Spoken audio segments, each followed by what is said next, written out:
Hello friends, welcome back to my YouTube channel. दोस्तों, मैं आनंद Pandey pharmacist. आज मैं आप सबके लिए दोस्तों लेके आया हूँ कुछ महत्वपूर्ण सवाल हैं दोस्तों, जो अक्सर एग्ज़ाम में पूछे जाते हैं दोस्तों। और ये मैंने 50 क्वेश्चन पुटअप किया है दोस्तों, और ये सारे रिपीटेड क्वेश्चन हैं दोस्तों, जो कि हर एग्ज़ाम में, चाहे वह रेलवे का हो, चाहे वो एमपी का एग्ज़ाम हो, चाहे यूपी का कोई भी एग्ज़ाम हो, फार्मेसी का, उनसे रिलेटेड क्वेश्चन पूछे गए हैं दोस्तों। तो चलिए दोस्तों, बिना किसी टाइम गंवाए हम लोग इस वीडियो को शुरू करते हैं दोस्तों।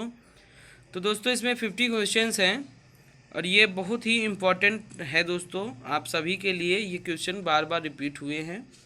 ठीक है, तो ध्यान से देखिएगा दोस्तों। तो दोस्तों, यहाँ पे पहला क्वेश्चन दिया गया है, crystal urea is the side effect associated with. Crystal urea is the side effect associated with. Crystal urea एक तरह का कंडीशन है दोस्तों। ठीक है, आपके यूरिन से, या अगर यूरिन में क्रिस्टल प्रेजेंट है, या अगर आपके यूरिनेशन से क्रिस्टल पास हो रहा है, तो इस कंडीशन को क्रिस्टल यूरिया कंडीशन बोलते हैं। ठीक है, अब इस किसके साइड इफ़ेक्ट की वजह से होता है, क्वेश्चन में यही पूछा गया है। ठीक है दोस्तों, मैं आपको बहुत ही अच्छे से समझाऊंगा दोस्तों, बस मेरे साथ इस वीडियो के लास्ट तक बने रहें। पहला क्वेश्चन है, पहला ऑप्शन है क्यूनोल्स, और दूसरा है एजोल्स, तीसरा है सल्फोनामाइड्स, और चौथा है टेक्सोल। ठीक है, तो जो क्रिस्टल यूरिया का कंडीशन बनता है वह सल्फोनामाइड्स के साइड इफेक्ट से बनता है। ठीक है दोस्तों, सल्फोनामाइड्स के साइड इफेक्ट से हमारा क्रिस्टल यूरिया का कंडीशन क्रिएट होता है। और उसके बाद नेक्स्ट क्वेश्चन है दोस्तों, the drug and cosmetic act was passed in. तो दोस्तों, मैं आपको एक चीज़ बताना चाहूँगा दोस्तों, कि कोई सा भी एग्ज़ाम हो, ठीक है, फार्मेसी का अगर कोई भी एग्ज़ाम आप दे रहे हों, तो उसमें आप लोग एक्ट ज़रूर पढ़ के जाएं। जो लेजिस्लेशन है उनमें से सबसे ज़्यादा क्वेश्चन जो पूछे जाते हैं दोस्तों, वह एक्ट से पूछे जाते हैं। ठीक है, तो दोस्तों, इस एक्ट से संबंधित कुछ टॉपिक हैं और इम्पॉर्टेंट क्वेश्चन है दोस्तों, मैं वो अगली वीडियो में लेके आऊँगा, जिसमें कि फार्मेसी में पूछे जाने वाले जितने भी इम्पोर्टेंट एक्ट हैं वह सभी को आपके सामने डिस्कस करूँगा। ओके, तो यहाँ पे पूछा गया है, the drug and cosmetic act was passed in. तो पहला ऑप्शन है 1940, दूसरा है 1945, तीसरा है 1947, चौथा है 1946। तो जो हमारा ड्रग और कॉस्मेटिक एक्ट है दोस्तों, ये हमारा 1940 यानी कि 1940 में पास किया गया था। ओके, क्वेश्चन नंबर थर्ड है दोस्तों, which of the following is a female sex hormone. Okay दोस्तों, which of the following is a female sex hormone. चार ऑप्शन दिए गए हैं दोस्तों, स्टिलबेस्टिरॉल है, और टेस्टोस्टेरोन है, थर्ड नंबर है एस्ट्रोजन, और फोर्थ नंबर है बेंजिस्टिरॉल। तो मैं आपको बताना चाहूँगा जो दोस्तों, कि जो एस्ट्रोजन और प्रोजेस्टेरोन है, यह हमारा फीमेल सेक्स हार्मोन की कैटेगरी में आता है। ओके, और जो मेल सेक्स हार्मोन है दोस्तों, वह क्या है, टेस्टोस्टेरोन है। ओके दोस्तों, इस तरह के एग्जाम में क्वेश्चन पूछे जा सकते हैं। ठीक है, तो कंफ्यूज नहीं होना है, मेल सेक्स हार्मोन अलग होता है, फीमेल सेक्स हार्मोन अलग होता है, इसे आप लोग अलग अलग पढ़ सकते हैं। ओके, नेक्स्ट क्वेश्चन है क्वेश्चन नंबर 4, क्लोरोक्विनीन। ठीक है दोस्तों, या क्लोरोक्वीन इज ए। तो दोस्तों, जहाँ पे क्वीन शब्द आ जाए फार्मेसी में, जहाँ पे भी अगर आपको लगे कि क्वीन है, क्यूनिलोन है, या क्यूनीन है, ठीक है, तो आप तुरंत समझ जाइए कि यह एंटी मलेरियल ड्रग की कैटेगरी में आता है। ठीक है दोस्तों, क्लोरोक्वीन इज ए। अब यहाँ पे ऑप्शन दिया गया है, तो इसका स्ट्रक्चर के बारे में पूछा जा रहा है।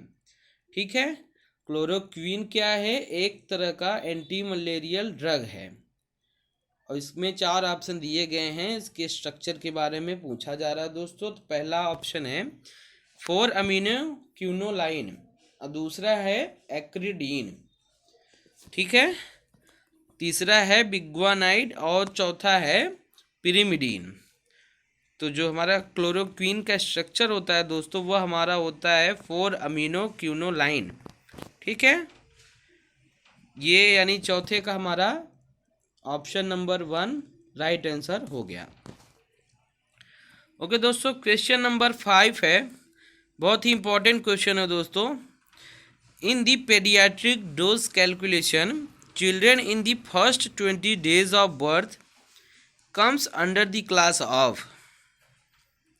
ठीक है दोस्तों, इस सवाल में पूछा जा रहा है कि कोई भी बच्चा है, चिल्ड्रन है, उसकी एज 28 days है। तो 28 days के जो बच्चे होते हैं या बिलो 28 days का जो बच्चे होते हैं, उन्हें हम मेडिकल टर्म में क्या कहते हैं। यहाँ पे 4 ऑप्शन दिया गया दोस्तों। पहला है इन्फेंट, दूसरा है चाइल्ड, तीसरा यहाँ पे दिया गया है दोस्तों नियोनेटल, और चौथा है जस्ट बॉर्न। अभी देखिए दोस्तों, यह क्वेश्चन नंबर 5 क्वेश्चन एक ही है, लेकिन इसमें हम आपको 5 क्वेश्चन बना के देंगे टोटल।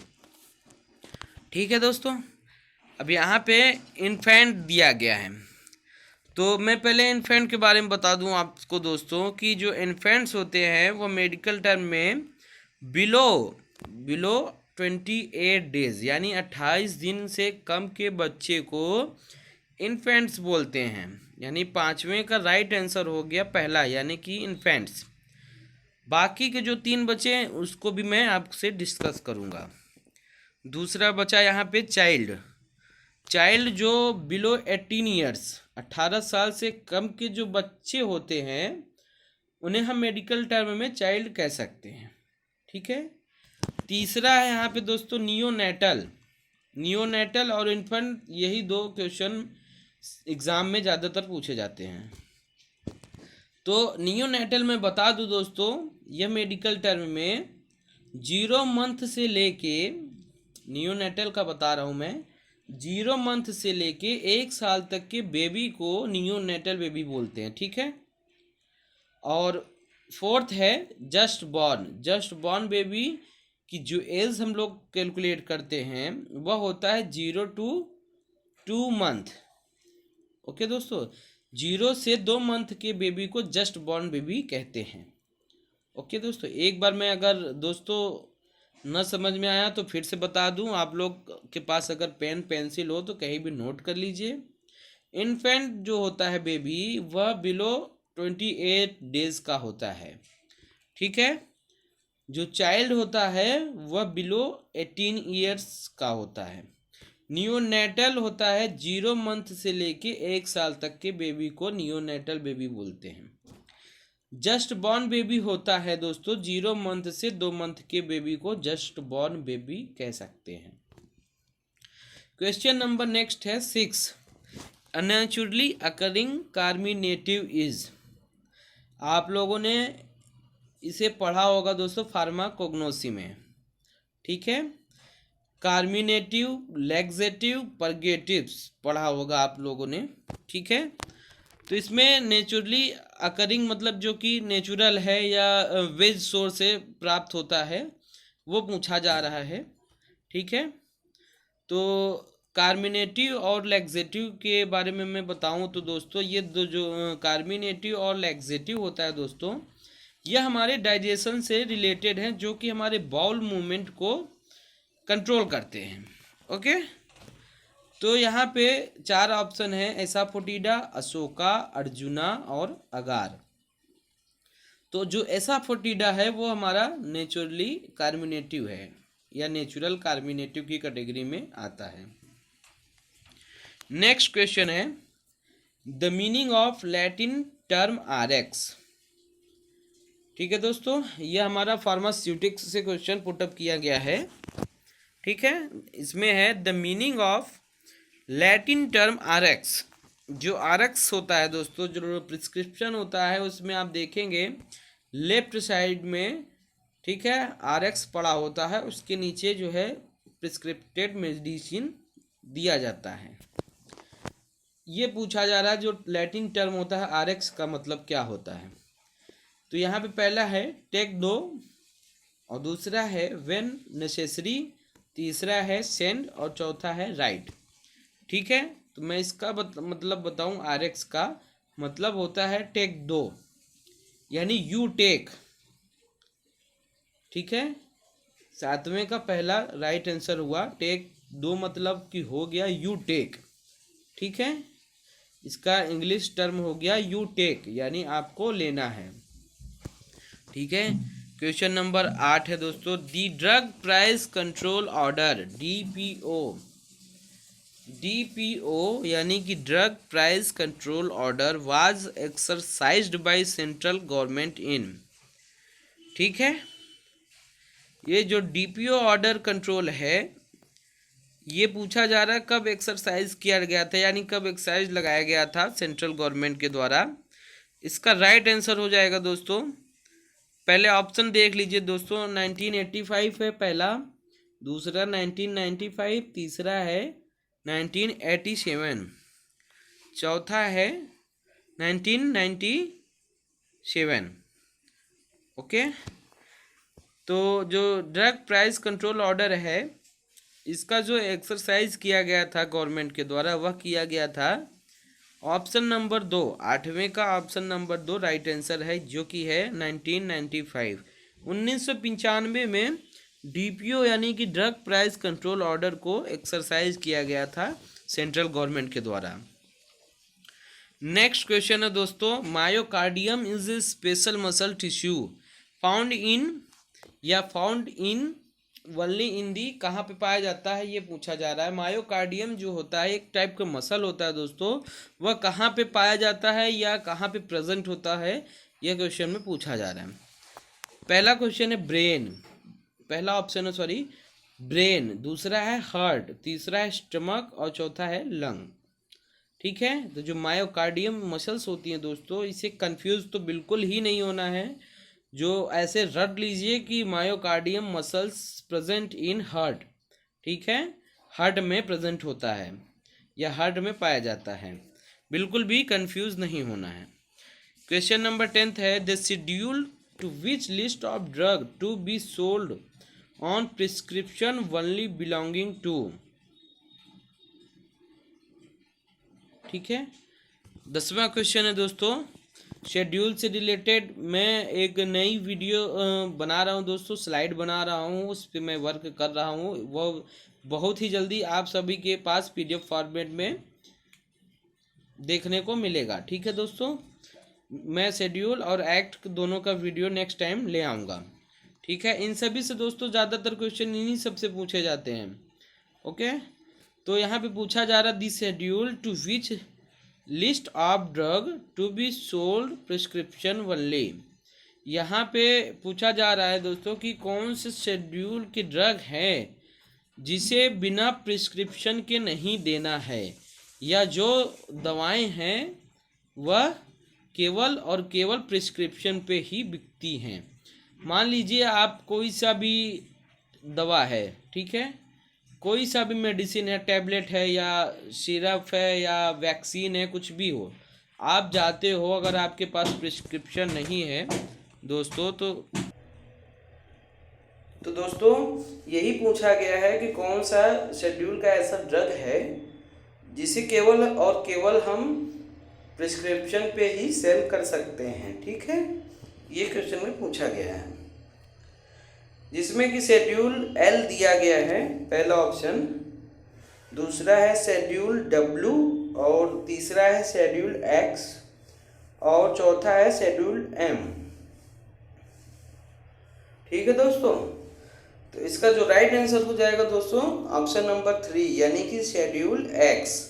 शेड्यूल X का जो कैटेगरी होती है दोस्तों, वह नारकोटिक्स और साइकोट्रॉपिक ड्रग्स के कैटेगरी में आती है। और दोस्तों यहाँ पे है क्वेश्चन नंबर 11, मैनीटॉल। ठीक है, मैनीटॉल क्या होता है इसमें ये पूछा गया है। तो पहला ऑप्शन है लूप डायूरेटिक, दूसरा है दोस्तों ऑस्मोटिक डायूरेटिक, तीसरा है पोटेशियम स्पेयरिंग डायूरेटिक, और लास्ट है दोस्तों चौथा कार्बोनिक एनहाइड्रेस डायूरेटिक। मैनिटॉल एक तरह का शुगर होता है दोस्तों, ठीक है। Mannitol is a type of sugar which work as osmotic diuretics, ठीक है। 11 का जो दूसरा ऑप्शन है वो हमारा राइट आंसर हुआ। ऑस्मोटिक डायूरेटिक्स में मैनिटॉल का इस्तेमाल किया जाता है, ठीक है। डायूरेटिक्स की बात करें कि जो यूरिन को प्रमोट करे या यूरिनेशन को प्रमोट करे, वह होता है डायूरेटिक्स। क्वेश्चन नंबर 12 पे चलेंगे दोस्तों। The formulations used for dental hygiene are known as. बहुत ही अच्छा क्वेश्चन है दोस्तों और एग्जाम में पूछा भी जाता है। The formulations used for dental hygiene are known as. पहला ऑप्शन है इंसफलेशन, दूसरा है स्नफ्स, तीसरा है दोस्तों कैचेस और चौथा है दोस्तों डेंटिफ्राइसिस, ठीक है। तो जो डेंटल हाइजीन का प्रिपरेशन या फॉर्मुलेशन हो उसे हम डेंटिफ्राइसिस ही कहते हैं।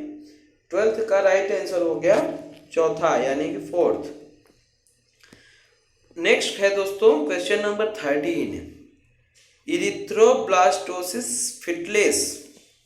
ओके, ध्यान से देखिएगा दोस्तों। Erythroblastosis fetalis arise due to incompatibility in the, ठीक है। यहाँ पे जो इरिथ्रोब्लास्टोसिस फिटलेस है, ठीक है, वो arise करता है यानी कि किसके इनकम्पेबिलिटी के कारण arise करता है, ठीक है।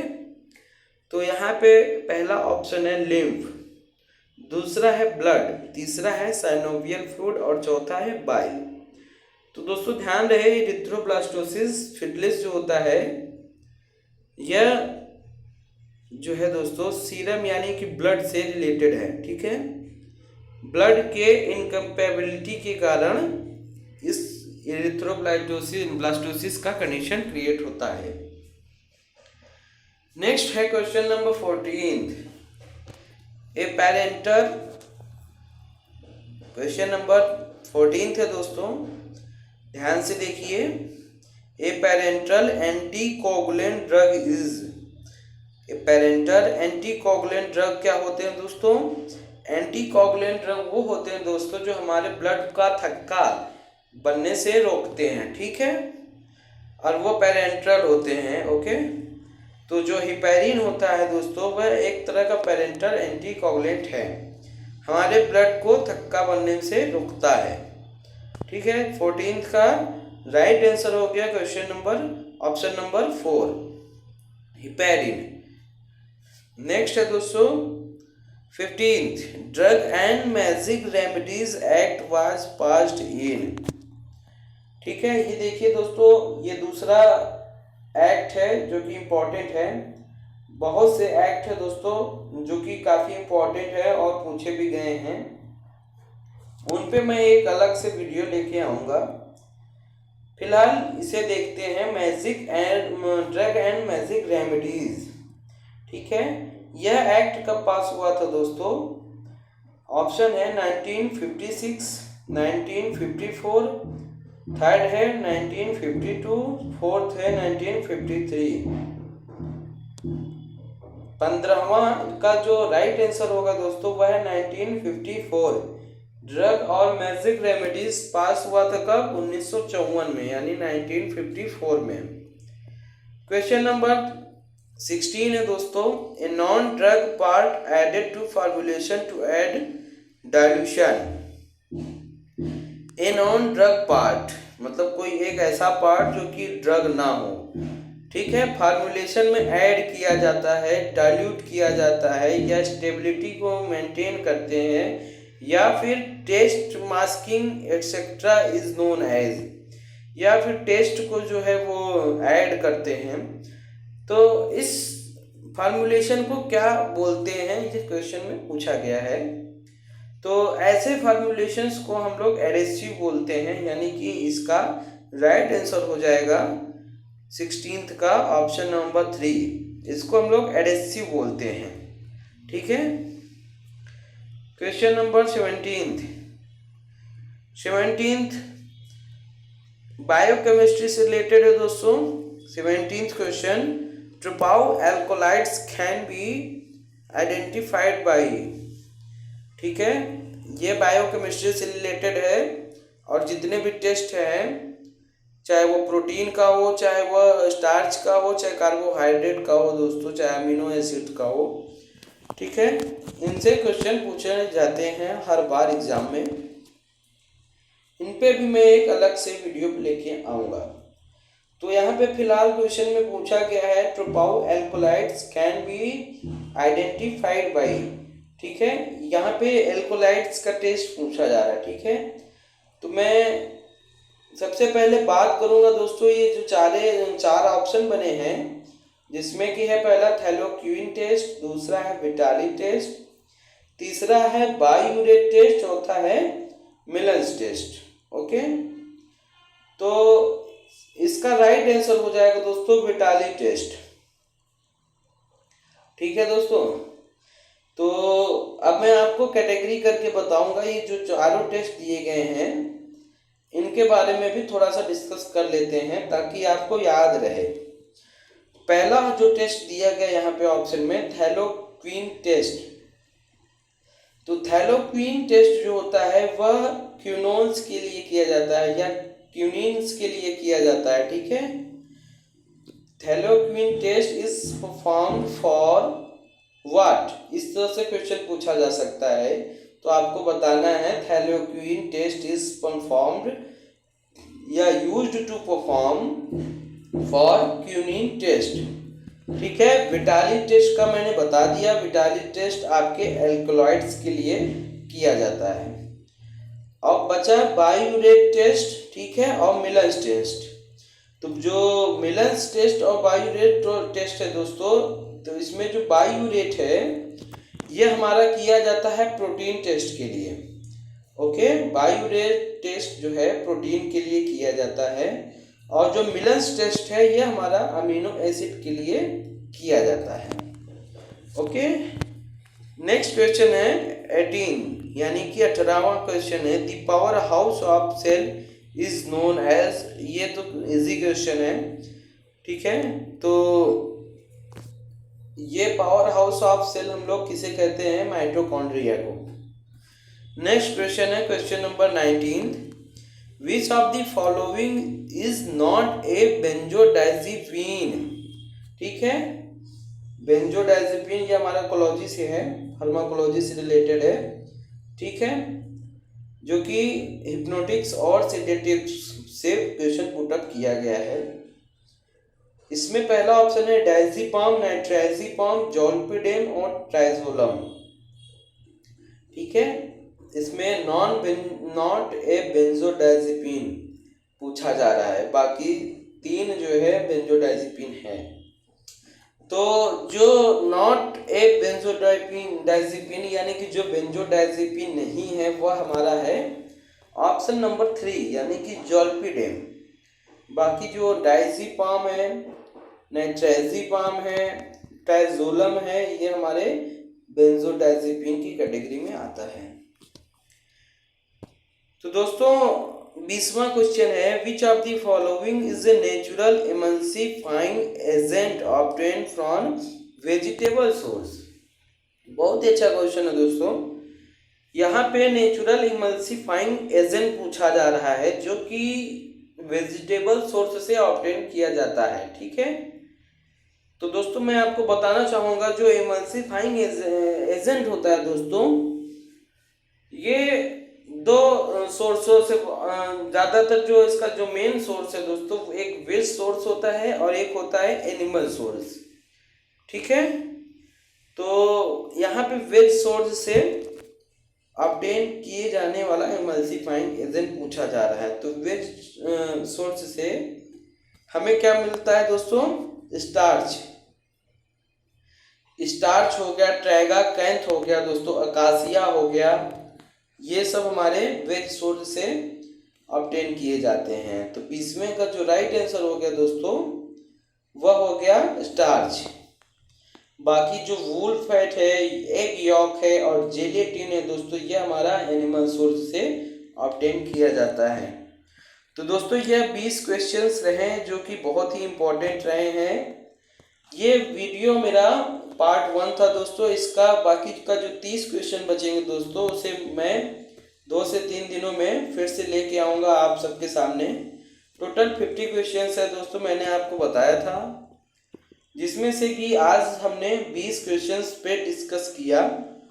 ठीक है, 30 क्वेश्चन नेक्स्ट मेरी वीडियो में आएंगे। अदरवाइज मेरी वीडियो बहुत ही बोरिंग लगेगी आपको, तो इसका नेक्स्ट पार्ट जो आएगा दोस्तों, उसमें मैं बाकी के बचे 30 क्वेश्चन पे डिस्कस करूँगा। ठीक है दोस्तों, अगर इस फॉर्मेट का आपको अगर पीडीएफ चाहिए तो दोस्तों कमेंट करके अपना व्हाट्सएप नंबर छोड़ दें।